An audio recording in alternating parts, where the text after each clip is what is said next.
بسم اللہ الرحمن الرحیم۔ السلام علیکم ورحمۃ اللہ وبرکاتہ۔ معزز خواتین و حضرات، سیدنا عبداللہ ابن عمر رضی اللہ تعالی عنہما بیان کرتے ہیں کہ رسول اکرم صلی اللہ علیہ وآلہ وسلم نے فرمایا، قل یا ایھا الکافرون، یعنی سورۃ الکافرون قرآن مجید کے 1/4 حصے کے برابر ہے۔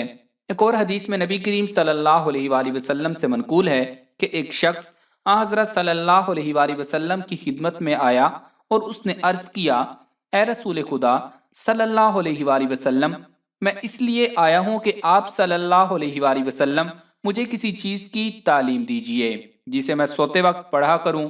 آپ صلی اللہ علیہ وآلہ وسلم نے فرمایا، جب تم اپنے بستر پر جاؤ تو سورۃ الکافرون پڑھا کرو، اس کے بعد سو جایا کرو، کیونکہ یہ شرک سے بیزاری ہے۔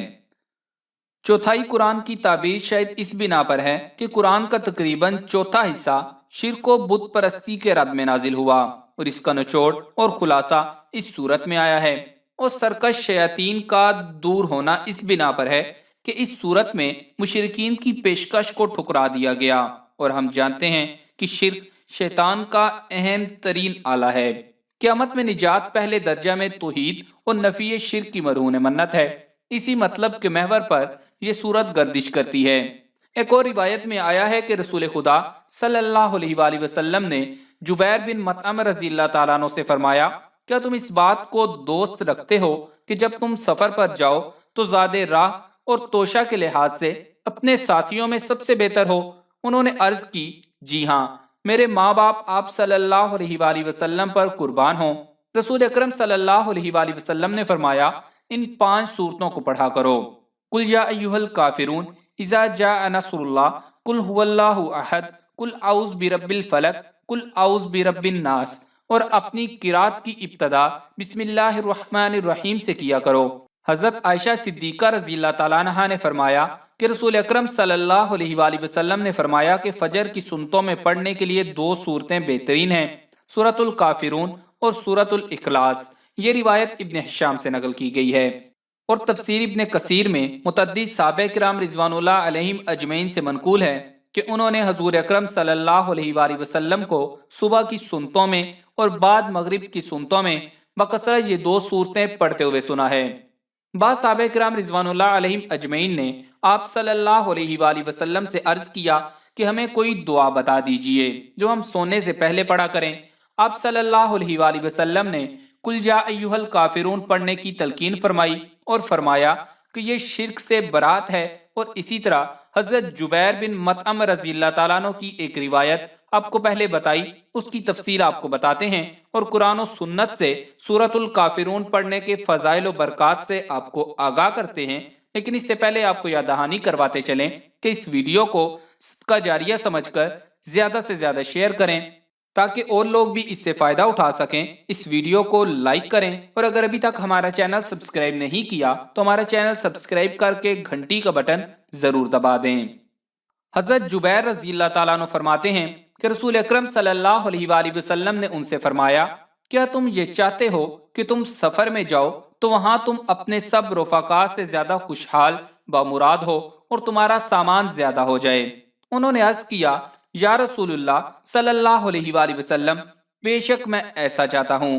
آپ صلی اللہ علیہ وآلہ وسلم نے فرمایا کہ آخر قرآن کی 5 صورتیں، سورۃ الکافرون، سورۃ النصر، سورۃ الاخلاص، سورۃ الفلق اور سورۃ الناس پڑھا کرو، اور ہر سورت کو بسم اللہ سے شروع کرو اور بسم اللہ ہی پر ختم کرو۔ حضرت جبیر رضی اللہ تعالیٰ عنہ فرماتے ہیں کہ اس وقت میرا حال یہ تھا کہ سفر میں اپنے دوسرے ساتھیوں کے بمقابل قلیل الزاد خستہ حال ہوتا تھا۔ جب رسول اکرم صلی اللہ علیہ وآلہ وسلم کی اس تعلیم پر عمل کیا، میں سب سے بہتر حال میں رہنے لگا۔ اسی طرح حضرت ابن عباس رضی اللہ تعالیٰ عنہ سے روایت ہے، فرمایا کہ رسول اکرم صلی اللہ علیہ وآلہ وسلم نے ارشاد فرمایا کہ اذا زلزلت الارض نصف قرآن کے برابر ہے، قل هو اللہ احد نصف قرآن کے برابر ہے، اور قل یا ایھا الکافرون نصف قرآن کے برابر ہے۔ اور رسول اکرم صلی اللہ علیہ وآلہ وسلم فجر کی 2 رکعتوں میں یہی 2 صورتیں پڑھتے تھے۔ حضرت انس بن مالک رضی اللہ تعالیٰ عنہ سے روایت ہے کہ رسول اکرم صلی اللہ علیہ وآلہ وسلم نے اپنے ایک صحابی سے پوچھا کہ اے فلاں، کیا تم نے شادی کی ہے؟ انہوں نے کہا، نہیں اللہ کی قسم میں نے شادی نہیں کی اور میرے پاس شادی کے لیے کچھ نہیں ہے۔ تو رسول اکرم صلی اللہ علیہ وآلہ وسلم نے فرمایا کہ کیا تجھے قل هو اللہ احد یاد نہیں ہے؟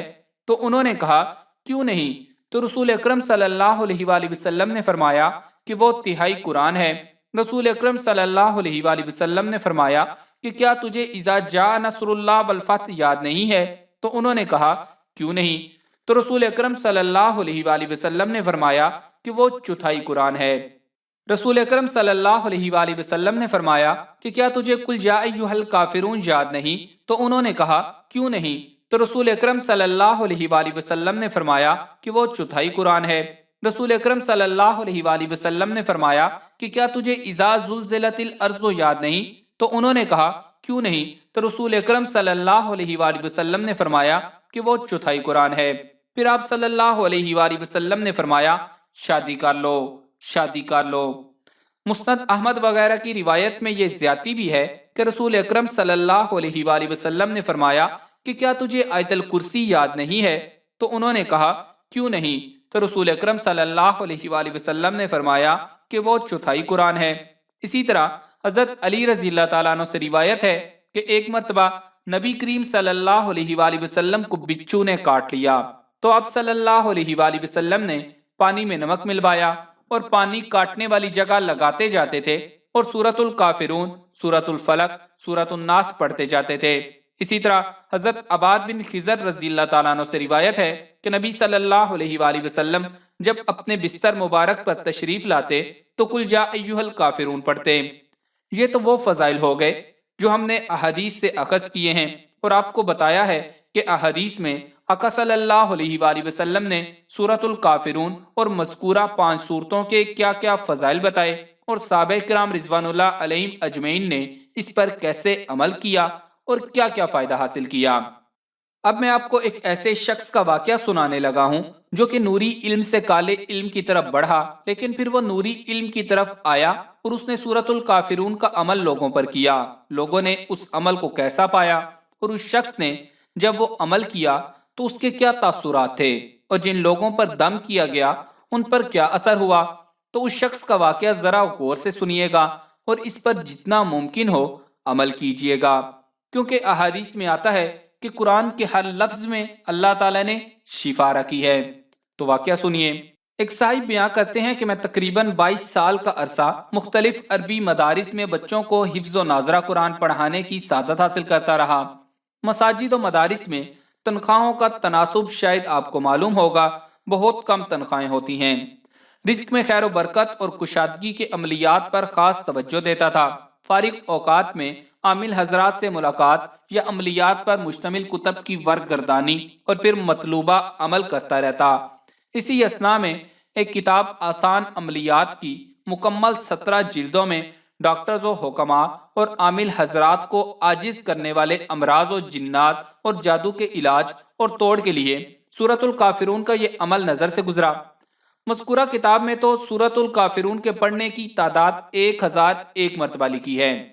ابتدان میں بھی اسی تعداد کے مطابق مریضوں کا علاج کرتا تھا، لیکن بے پردگی و زبان کی لغویات اور پرہیز جلالی و جمالی پر مبنی شرائط کی عدم تکمیل کے باعث عمل کی تاثیر میں خاصی کمزوری سامنے آتی رہی۔ پھر میں نے نوری عملیات سے قدرے مایوس ہو کر سفلی عملیات کی طرف رغبت اختیار کی۔ پھر مجھے معلوم ہوا کہ جو عامل بھی جتنا زیادہ ناپاک رہتا ہے، کالا علم اتنا ہی زیادہ پرتاثیر ہوتا ہے۔ تو قدرتی طور پر مجھ پر یہ راز کھلا کہ امراض سمیت جنات اور جادو کو جتنی زیادہ مار پڑے گی تو وہ اتنی ہی جلدی اور ہمیشہ کے لیے فرار اختیار کرتے ہیں۔ لہٰذا نوری علم کا عامل جتنا ہی زیادہ عمل کو مار دے گا اور جتنا ہی زیادہ پاکیزہ رہے گا، نوری علم اتنا ہی زیادہ اثر کرے گا۔ ادھر کبھی کبھی احادیث و تفاسیر اور فقہ کی کتب کا مطالعہ بھی کرتا تھا۔ مختلف احادیث سے معلوم ہوا کہ اللہ تعالیٰ کو 7 کا عدد بہت پسند ہے، یعنی ہفتے کے 7 دن، زمین کے طبق 7، آسمان کے طبق 7، قرآن مجید کی منزلیں 7، سورہ یاسین میں مبین 7۔ لہٰذا مجھے بھی سورۃ الکافرون کے عمل کو بھی 7 دن تک روزانہ 1001 مرتبہ کرنا چاہیے۔ اور زیادہ پاکیزگی کی یہ صورت اللہ کی طرف سے ذہن میں آئی کہ کم از کم عمل کرتے وقت عمل سے پہلے 6 نوافل توبہ